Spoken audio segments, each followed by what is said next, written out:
we are coming to the end of Charlotte's Web, the last few chapters. So I am so excited. It's time for another chapter in Charlotte's Web. Let's get reading. Chapter 21, Last Day. Charlotte and Wilbur were alone. The families had gone to look for Fern. Templeton was asleep. Wilbur lay resting after the excitement and strain of the ceremony. His medal still hung from his neck. By looking out the corner of his eye, he could see it. "Charlotte," said Wilbur after a while, "why are you so quiet?" "I like to sit still," she said. "I've always been rather quiet." "Yes, but today you seem especially so today. Do you feel all right?" "A little tired, perhaps, but I feel peaceful. Your success in the ring this morning was, to a small degree, my success. Your future is assured.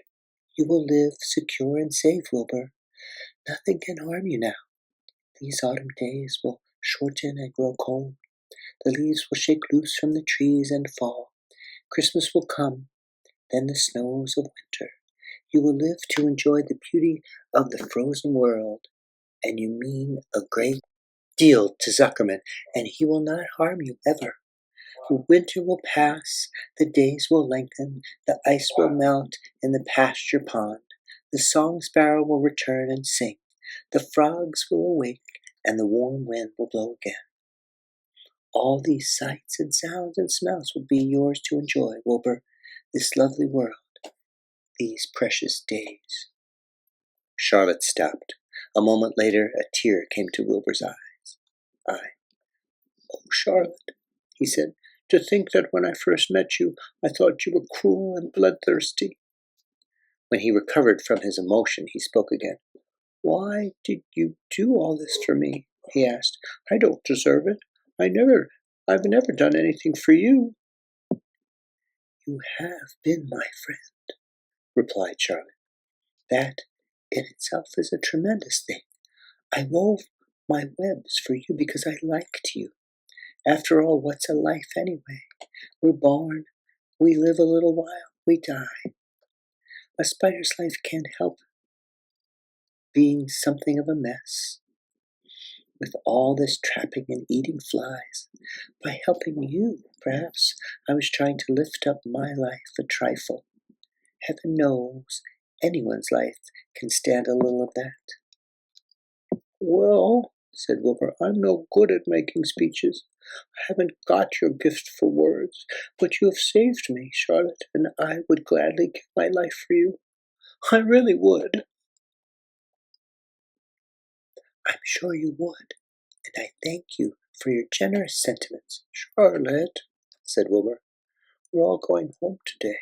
The fair's almost over. Won't it be wonderful to be back home in the barn cellar again, with the sheep and the geese? Aren't you anxious to get home?" For a moment Charlotte said nothing. Then she spoke in a voice so low Wilbur could hardly hear the words. "I will not be going back to the barn," she said. Wilbur leapt to his feet. "Not going back!" he cried. "Charlotte, what are you talking about?" "I'm done for," she replied. "In a day or two I'll be dead. I haven't even strength enough to climb down into the crate.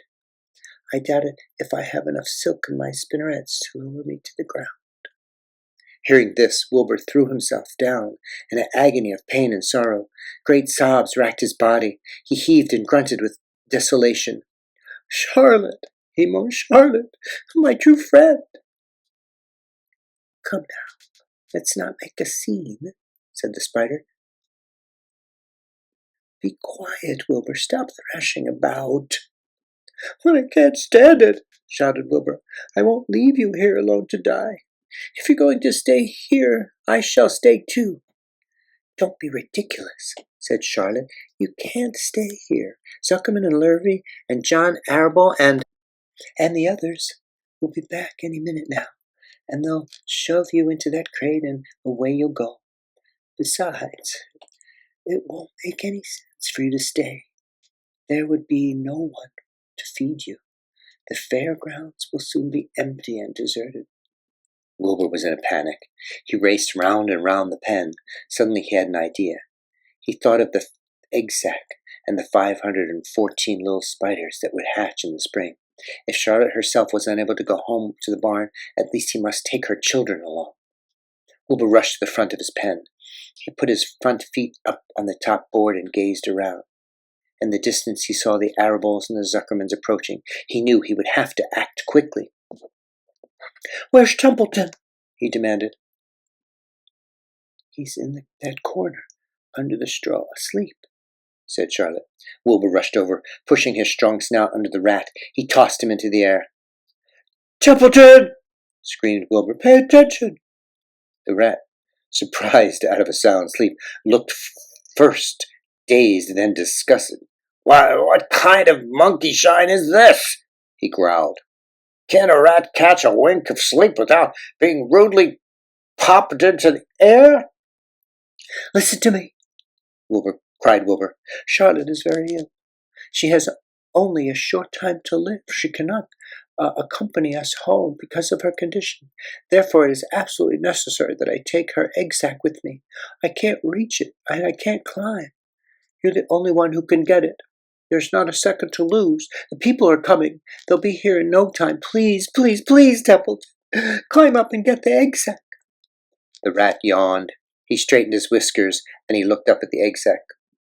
"So," he said in disgust, "so it's old Templeton to the rescue again, is it? Templeton do this, Templeton do that. Templeton, please run down to the dump and get me a magazine clipping. Templeton, please lend me a piece of string so I can spin a web."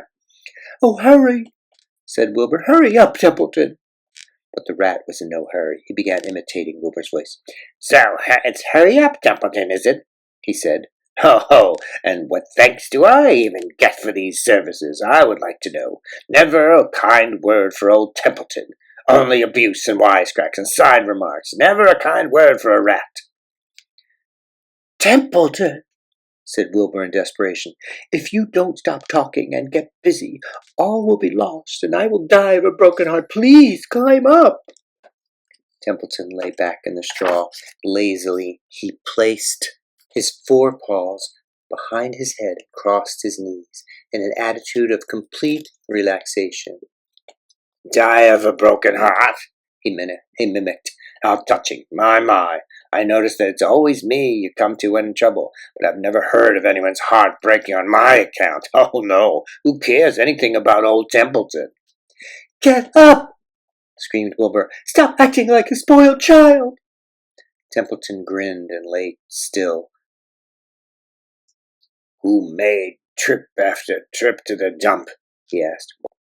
"Why, it was old Templeton. Who saved Charlotte's life by scaring that Arable boy away with a rotten goose egg? Bless my soul, I believe it was old Templeton. Who bit your tail and got you back on your feet this morning after you had fainted in front of the crowd? Old Templeton.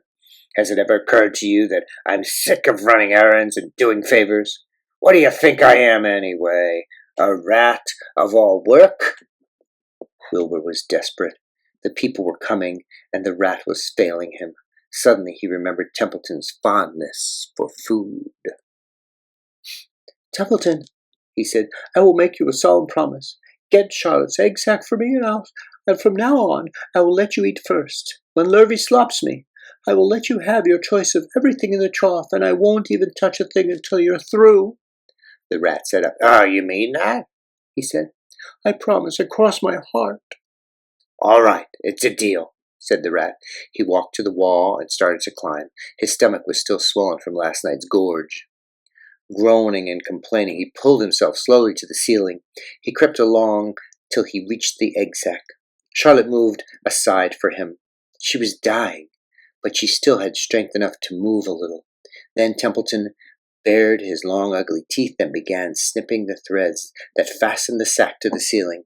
Wilbur watched from below. "Use extreme care," he said. "I don't want a single one of those eggs harmed." Thick in my mouth," complained the rat. "If worse than caramel candy." But Templeton worked away at the job. and managed to cut the sack adrift and carry it to the ground, where he dropped it in front of Wilbur. Wilbur heaved a great sigh of relief. "Thank you, Templeton," he said. "I will never forget this as long as I live."